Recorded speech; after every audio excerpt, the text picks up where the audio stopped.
माँ भारती, बाबा साहब के चरणों में नमन वंदन। आज गच्चीपुरा मेघवाल समाज का प्रतिभा सम्मान समारोह 27वां, उसमें मुझे दूसरी बार आने का मौका मिला।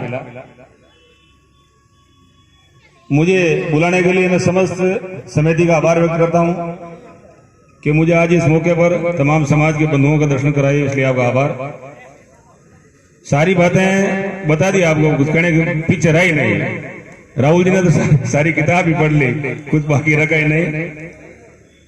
वास्तव में हम सब इस मुकाम पे हैं बाबा साहब की मेहरबानी से हैं। सारी बातें गौण करके आती शिक्षा पे। हम सबको शिक्षा का हथियार का काम करना चाहिए। शिक्षा बहुत बड़ा एक कलम है जिसे दुनिया ने बहुत कुछ दिया है, तो हम सबको शिक्षा पे जोर देना चाहिए।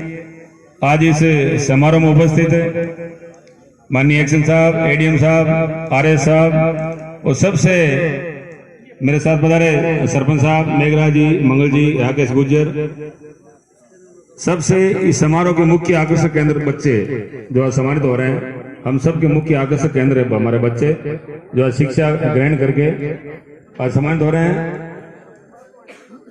बार बार बातें आती है शिक्षा में, मेघवाल समाज पैसों की कमी आती है।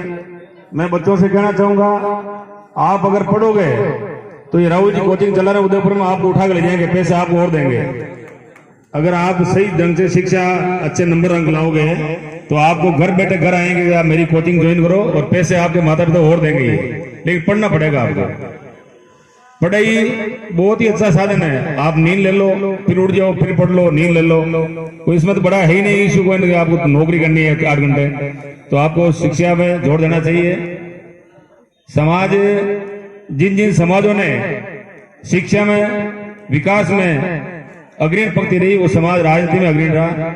जिस समाज ने राजनीति की महत्व समझा, क्यों मैं राजनीतिक क्षेत्र रहता हूं, जिन जिन समाजों ने राजनीति में का महत्व समझा वो समाज बहुत आगे बढ़ा है। हमें भी राजनीति समझनी चाहिए, चाहे पार्टी कोई हो। हमारा भला कौन कर सकता है, समाज की बात कौन कर सकता है, युवाओं की बात कौन कर सकता है, उस पार्टी को आप वोट दो, उस आदमी को आप वोट देकर आगे बढ़ाओ। सभी समाजों में होती है टांग खिंचाई, लेकिन मुझे लगता है अपने समाज में ज्यादा हो सकती है। मुझे महसूस हुआ, इसलिए मैं कह रहा हूं, आप अदरवाइज मतलब इस चीज को, जो भी सक्षम आदमी आगे बढ़े, आप उसके साथ रहो, कंधे से कंधा मिला करके, चाहे किसी भी जगह में हो, उसको आगे बढ़ाना काम करें। जो आदमी आगे बढ़ेगा तो समाज का, अपनों का भला कर सकता है। बाकी मैं समझता हूं नहीं कर सकता। आज हम लोग आपके आशीर्वाद से, मेरता जनता का आशीर्वाद से आज विधानसभा में पहुंचे हैं। तो आज कोई भी काम लेकर होगा, मकराना हो, गच्चीपुरा हो, बड़ेगाना हो, मेरता हो, तो हम प्रयास करेंगे। हमारा बंदा समाज का हमारे पास आया है तो उस काम को करने में हम कोताही नहीं बरतेंगे, मेरा ऐसा मानना है। तो मैं इस मंच के माध्यम से आपको कहना चाहूंगा, मेरे लिए कोई भी काम हो, सरकार भाजपा की है, मैं भाजपा से एमएलए हूं आपके आशीर्वाद से, मेरे लिए कोई भी काम हो आपके लिए, आपको आने की जरूरत नहीं है। आप मुझे फोन कर देना, मुझे व्हाट्सएप कर देना, मैं प्रयास करूंगा आपका काम घर बैठे हो जाए। मैं आपको ये नेता की घोषणा नहीं करता हूं, मैं विश्वास दिलाता हूं आपको। मैं क्यों, नेता को लोग भरोसा नहीं करते हैं, घोषणा ज्यादा करते हैं, काम कम करते हैं। लेकिन मुझे कभी आप फोन करके आप ट्राई करना, मैं ऐसा बंदा नहीं, क्योंकि मैं जमीन से उठा हुआ आदमी हूँ। मैंने सब देखे हैं, सुख दुख, शिक्षा नहीं है वो सब मैंने देखे। आप कभी ट्राई करना, मैं आप घर भी रहने का कोशिश करूंगा मैं पूरी। आप लोगों ने बुलाया, हमारा मान और सम्मान किया, इसलिए आपका बहुत आभार, धन्यवाद। बच्चों से मैं कहना चाहूंगा, आप पैसों के लिए कभी पढ़ाई मत छोड़ना।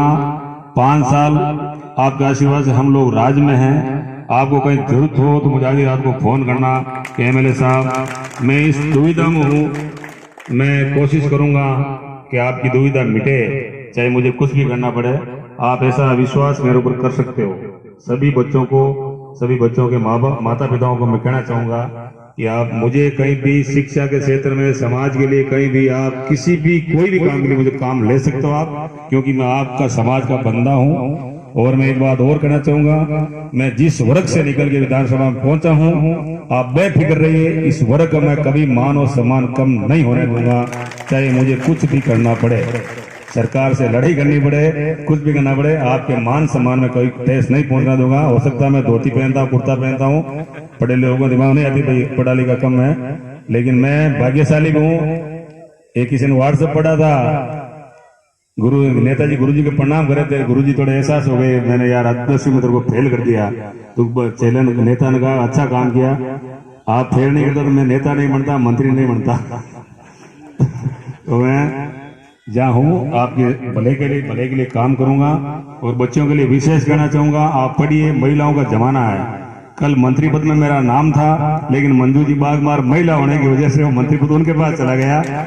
तो बच्चियों विशेष तौर से आपको कहना चाहूंगा, आपको पढ़ लिख के शिक्षा पर जोर देना है, क्योंकि आने वाला समय आपका है। क्योंकि बच्चे तो हम लोग देखते हैं व्हाट्सएप पे मतलब अपना काम चला रहे हैं, आपको पढ़ लिख करके, क्योंकि बेटी पढ़ लिख के सक्षम होगी तो 2 घरों को जो है कामयाब करेगी। एक अपने पिता का तो करती है, लेकिन अपने ससुराल का नाम भी वो करेगी। इसलिए मेरा विशेष बच्चियों से निवेदन है कि आप पढ़ लिख करके आप अपने समाज का, अपने घर परिवार का नाम रोशन करें। पुनः आप सब लोगों ने हमें बुलाया, हमें मान और सम्मान दिया, आप सब लोगों दर्शन करने का मौका दिया, इसलिए आपको बहुत बहुत धन्यवाद पूरी समिति को। राम राम साहब, जय हिंद, जय भारत। आए कि इतने साल की आजादी के बाद भी इस क्षेत्र से अपन यदि 70 IAS और RS नहीं बना पाए तो हम किस बात का हम प्रतिभा सम्मान समारोह कर रहे हैं। हो सकता है कि मेरी 4 बात आपको बुरी लगे, हो सकता है कि मेरी भावनाएं आप तक गलत तरीके से जाए, लेकिन मेरा मकसद इसलिए बात है कि बाबा साहब की 4 पंक्तियों से मेरी बात को शुरुआत करूंगा। और मैं चाहूंगा जो भी प्रतिभा यहाँ सम्मानित हुई है, यदि हम वहां से आपके बीच में आए तो सिर्फ प्रतिभाओं के लिए आए हैं। बाबा साहब की 4 पंक्तियां, फूलों की कहानी बहारों ने लिखी, रातों की कहानी सितारों ने लिखी। अब नहीं है मेघवाल समाज किसी का गुलाम, क्योंकि मेघवाल समाज के भविष्य कहानी बाबा साहब ने लिखी, बाबा साहब ने लिखी। साथियों, इस कार्यक्रम के मंचासीन महोदय, परमादरणीय हाल ही में नवनिर्वाचित विधायक महोदय लक्ष्मण जी भाई साहब, साथ ही एडीएम सर, साथ ही एसडीएम महोदय, मंचासीन जितने भी मंचासीन महोदय हैं, आप तमाम लोगों का स्वागत अभिनंदन करता हूं। साथियों, जब शिक्षा की बात करते हैं, शिक्षा के बारे में हम इस तरह का प्रतिभा सम्मान समारोह रखते हैं। मैं इस जमाने में इस टाइम पर बाबा साहब को याद करूंगा। किसी व्यक्ति को पानी पीने के मात्र से नहीं, आवाज मात्र से नहीं, सिर्फ परिचय मात्र से आप पवित्र कर देते। उस जमाने में उस व्यक्ति ने शिक्षा का अधिकार बनाया और भारत के लोकतंत्र को चलाने के लिए संविधान लिखा। ये शिक्षा का दम है जिसका प्रतिभा सम्मान समारोह हम रख रहे हैं। साथियों, जिस तरीके से ये कार्यक्रम हो रहा है और शिक्षा की बदौलत आज इतने बच्चे यहाँ पर सम्मानित हुए हैं, हम बड़ा गर्व करते हैं। जिस व्यक्ति के ने भारत के संविधान को लिखा वो हमारे पूर्वज थे। इस बात का भी बड़ा फक्र होता है, जिस व्यक्ति ने भारत के संविधान को अंगीकृत किया वो हमारे दलित वर्ग से आते हैं। लेकिन सोचने वाली बात यह है कि बाबा साहब को मौका इस संविधान को लिखने के लिए इसलिए नहीं मिला कि वो दलित थे, इसलिए भी नहीं मिला कि वो उस वर्ग से आते थे जब पानी पीने का अधिकार नहीं था। जब भारत के संविधान लिखने की बारी आई तो देखा क्या भारत के संविधान लिखने का मौका किसको दे, तो उस जमाने में देखने के बाद एक बात निकल कर आई, उस जमाने में बाबा साहब से पढ़ा लिखा व्यक्ति कोई नहीं था, इसलिए भारत का संविधान लिखने का मौका बाबा साहब को मिला। बड़ा गर्व करते हैं, बड़ा फक्र भी करते हैं। इतना शानदार MS4 के माध्यम से शानदार हॉस्टल की व्यवस्था, निःशुल्क कोचिंग की व्यवस्था, यहाँ पर लाइब्रेरी की व्यवस्था, ओकार लाल जी, धन जी तथा इनकी पूरी टीम इतना शानदार व्यवस्था कर रही है। लेकिन मेरा क्वेश्चन सिर्फ इस बात से है, कब तक हम 10वीं और 12वीं के बच्चों को हम सम्मानित करेंगे। मैं चाहूंगा को जो भी प्रतिभा यहाँ पर सम्मानित हुए, चाहे वो 10वीं और 12वीं या चाहे कॉलेज में, इस बात से, इस कुर्सी से कसम खा के जाए कि हो सकता है कि हम 27वें प्रोग्राम में हमें सम्मानित किया, हम 28वें, 29वें, 30वें 3 साल कार्यक्रम में नहीं आएंगे, लेकिन जब भी आएंगे डोल लंगाड़ों के साथ IAS बनकर आएंगे, तब मुझे लगेगा आप सभी का आना, मेरी बात का सुनना दुनिया में वो ऐतिहासिक पलों में से है जिस लम्हों को आपने सजोया है। साथियों, बड़ा दुख होता है, मैं क्योंकि इससे पूर्व एडीएम सर को और एसडीएम सर को सुन रहा था और मैंने ये बात एसडीएम सर को कही, समाज में जब तक युवा शिक्षित वर्ग को नहीं सुनेगा, जब तक युवाओं में क्रांति नहीं आएगी। एडीएम साहब बहुत अच्छी बातें आपको बता रहे थे, लेकिन फिर भी कुछ युवा बात कर रहे थे। मैं कहना चाहूंगा, मैं नागौर, कल मेरा मुंडवा कार्यक्रम था और आज मैं गाजीपुरा कार्यक्रम में आया हूँ। हमारा कार्यक्रम करने के पीछे मकसद ये है कि इतने साल की आजादी के बाद यदि समाज का कोई बेटा और बेटी ये कहता है, सर मैं पढ़ना तो चाहता हूँ, मैं भी समाज का नाम रोशन करना चाहता हूँ, लेकिन मेरी सबसे बड़ी समस्या है मेरे पास पैसा नहीं है, मेरे पास धन दौलत नहीं है जिससे मैं एक IAS और RS बन पाऊं। लेकिन मैं तमाम जितने भी लोग युवा साथी या समाज के बेटे या बेटी है, जिनको कहना चाहूंगा, यदि कोई समाज के गरीब होने का रोना रो रहे हैं, उनको मैं कोट करूंगा कि मैं गरीब घर में पैदा हुआ, मेरी गलती नहीं है, लेकिन मेरे माता पिता उसी गरीब घर में रह के मर जाए तो दुनिया की सबसे बड़ी गलती होगी। मैं चाहूंगा कम से कम कुछ करें या नहीं करें, इस कुर्सी से कसम खा के जाएं कि हो सकता है कि आपका जन्म एक केहलू के घर में हुआ हो सकता है कि आपका जन्म एक छपरे के घर में हुआ हो, लेकिन आपके जीवन के अपने माता पिता के अंतिम दर्शन एक महल से विदा हो, ऐसी हम आशा और विश्वास आप इस सभी युवा साथियों से रखते हैं। उम्मीद करते हैं मेरी बात आप तक समझ पा रहे होंगे। देखिए, मेरा नाम इंजीनियर राहुल मेघवाल है, मैं भी उदयपुर की दराज से आपके बीच में पहले भी कहा, इसलिए नहीं आया कि मुझे मान सम्मान चाहिए, लेकिन मैं चाहता हूं इतने साल की आजादी के बाद छोटू राम जी जो आज सेवानिवृत्त उन्होंने लिया है, उनको भी इस समय में बधाई दूंगा। इतना जबरदस्त 27वां सम्मान समारोह हम कर रहे हैं, लेकिन इस बात का दुख मैं आप सभी के बीच में छोड़कर जा रहा हूं, यदि 27 प्रतिभा सम्मान समारोह के बाद यदि समाज का बेटा बेटी उनमें से ये कसम खा के नहीं गया कि हम 27 IAS और RS बन पाए, तो मुझे ऐसा लगता है कि अगले या 2 या 3 साल में जब भी 28वां या 29वां प्रोग्राम हो तो 28 IAS और RS सम्मानित होंगे, तब मुझे लगेगा ये ऐतिहासिक सम्मान समारोह में से एक है जो मैं आप सभी युवा साथियों के बीच में अपनी बात को रख रहा हूं। साथियों, बड़ा गर्व भी होता है, बड़ा दुख भी होता है जब हम बेटियों से मिलते हैं, समाज की जो शिक्षित वर्ग से हैं। एक बेटी जब पियर पक्ष में रहती है, जब एक बेटी पापा के घर में रहती है, परी बनकर रहती है, लेकिन वह शादी करने के 3 साल बाद जब साबुन की कोई कीमत नहीं होती है, वह जब पियर से लेकर जाती है तो उसके पापा और मम्मी पर एक दर्द होता है। मैं कहना चाहूंगा इस जमाने में, इस समय कि पांव में जूते नहीं होंगे तो चलेगा, शरीर पे अच्छे कपड़े नहीं होंगे तो चलेगा, हाथ में अच्छा मोबाइल नहीं होगा तो चलेगा, लेकिन एक हाथ में कलम दूसरे हाथ में किताब ले लेना, जिंदगी में किसी के सामने झुकना नहीं पड़ेगा। ये बाबा साहब की बदौलत है। उन्होंने कहा था कि कलम हो सकता है कि 2 रुपए की आती हो, कलम हो सकती है कि 5 रुपए की आती हो, कलम हो सकती है कि 10 रुपए की आती है, लेकिन उस कलम की इंपोर्टेंस को आप अभी समझ आइए। उस कलम के ताकत के बलबूते पर जब आप अपना सिग्नेचर किसी का ऑटोग्राफ बन जाए, वही कलम की ताकत जिस जगह साइन करेगी, किसी का ट्रांसफर करवा देगी, किसी को अपॉइंट करवा देगी, किसी चेक पर साइन करेगी वो कलम, तो 10 करोड़ रुपए का चेक साइन करा देगी। ये बाबा साहब के द्वारा दी गई कलम है, इसलिए कलम की इंपोर्टेंस को हमें इस प्रतिभा सम्मान के माध्यम से समझना है। साथियों, क्योंकि मैं चाह रहा था कि क्योंकि मुझे वापस उदयपुर निकलना भी है, 2-3 दिनों से आपके नागौर क्षेत्र में हूं, लेकिन मैं चाहूंगा एक छोटी सी बात, जो प्रतियोगी परीक्षा की तैयारी कर रहे हैं, जो खाना खाने नहीं गए, उन तमाम युवाओं को कहना चाहूंगा कि शायद ऐसा क्या रीजन है कि गच्चीपुरा में इतना शानदार आयोजन के बाद भी, इतना शानदार फैसिलिटीज कोचिंग की होने के बाद भी, इतनी शानदार व्यवस्था लाइब्रेरी तथा यहाँ का हॉस्टल होने के बाद भी हम अधिकारी वर्ग में नहीं जा पा रहे हैं। ऐसा क्या रीजन है कि हमारे यहाँ के युवा आज भी बेरोजगार है? उनकी छोटी सी आंखों में बड़े सपने तो हैं, लेकिन वो पूरे नहीं कर पा रहे। एक छोटी सी कहानी आपके बीच में कोट करूंगा, उस कहानी से समझना कि मेघवाल समाज का युवा कहां भटक रहा है, किस तरह से दिशा निर्देशित होना चाहिए वो नहीं हो पा रहा है। एक बार हरियाणा के मुख्यमंत्री किसी कार्यक्रम में जा रहे थे, जब गाड़ी ड्राइवर चला रहा था तो गाड़ी जब चलाते चलाते एक कुत्ता आता है, गाड़ी की टक्कर से वो कुत्ता मर जाता है।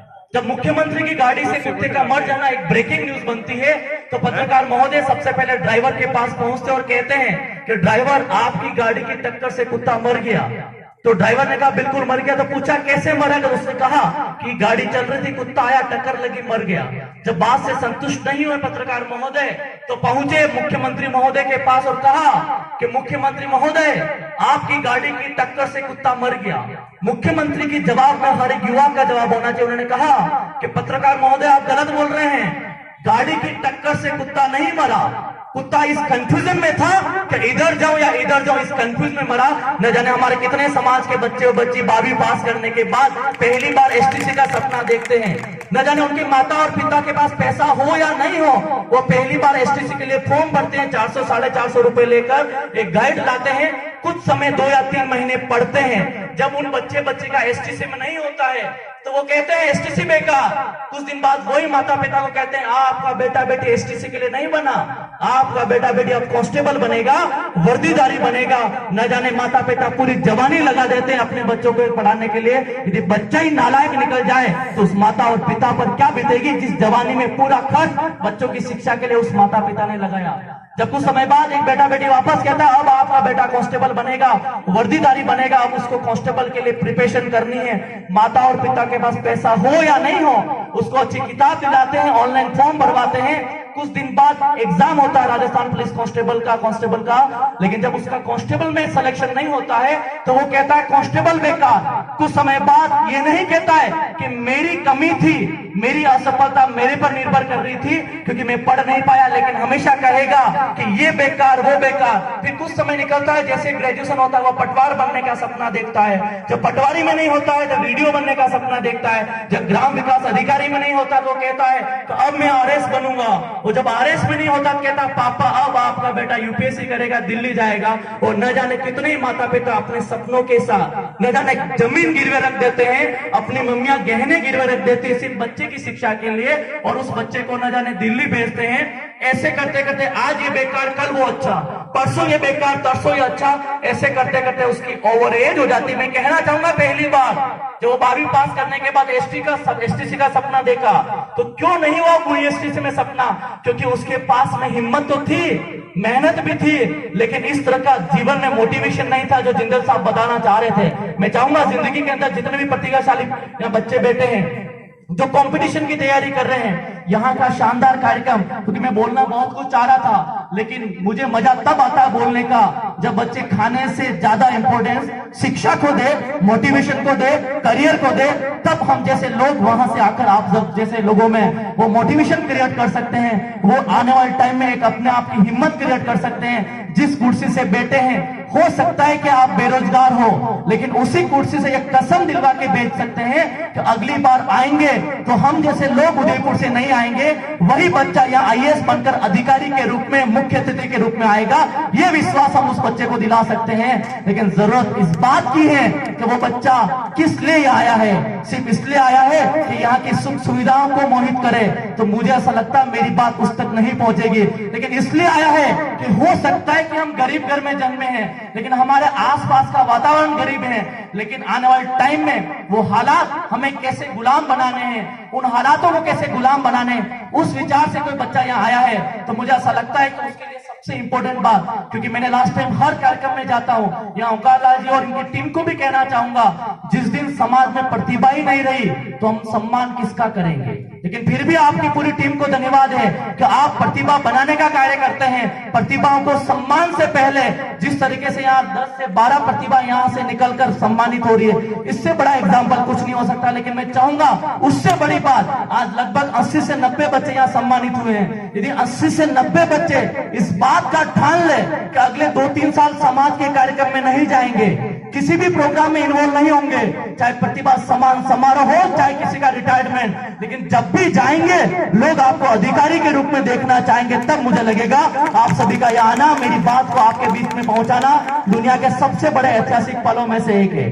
साथियों, बहुत सारे युवा साथी, बड़े बुजुर्ग माता बहनें यहाँ बैठे हैं। शायद मुझे ऐसा लगता है कि जब तक गजीपुरा क्षेत्र के अंदर, क्योंकि इससे पहले एडीएम साहब कह रहे थे, जब इस क्षेत्र का एक टीचर बनता है तो सब टीचर बनने की कोशिश करते हैं, इस क्षेत्र का कोई एलडीसी निकलता है तो सब एलडीसी बनने की कोशिश करते हैं। मैं चाहूंगा कि अगली बार कोई बच्चा इसी दरवाजे से, इसी कुर्सी से ये कसम खा के जाए कि अगली बार जब भी आरएस हो प्रॉपर एसडीएम बनकर आए तो अगली बार एसडीएम बनने की सब कोशिश करेंगे।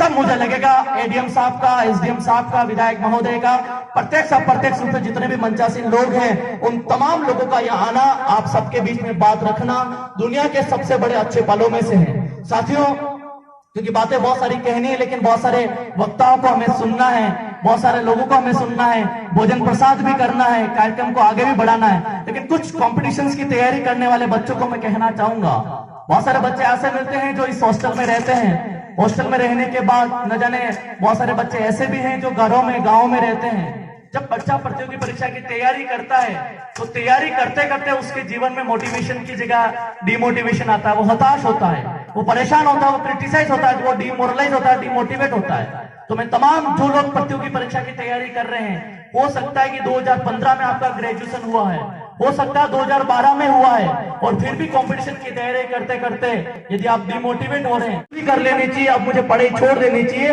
कुछ मत करना, जब रात को 2 बजे पढ़ते पढ़ते आपको नींद आ जाए या नींद आने की कोशिश हो, आप जीवन में डिमोटिवेट हो रहे हो, तो कुछ मत करना, उस कुर्सी से उठना और कुर्सी से उठकर पापा जी की अलमारी खोलना और उस अलमारी में से 10 शर्ट को निकालना। 10 शर्ट में से 8 शर्ट पापा जी के ऐसे होंगे जिनके कॉलर घिसे होंगे। वो चाहते तो 500 रुपए की नई शर्ट पहन सकते हैं, लेकिन उनको पता है कि आज 500 रुपए की शर्ट मेरे लिए इंपॉर्टेंट नहीं है। एक पिता पूरी जवानी लगा देता बच्चों के पढ़ाने के लिए, फिर भी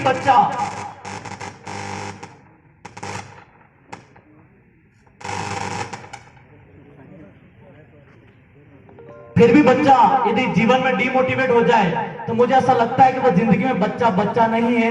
उसको मुझे ऐसा लगता है इससे बुरा बच्चा जिंदगी में, ऐसा लग रहा है कि माइक से ज्यादा स्पीकर भी मोटिवेट हो रहे हैं।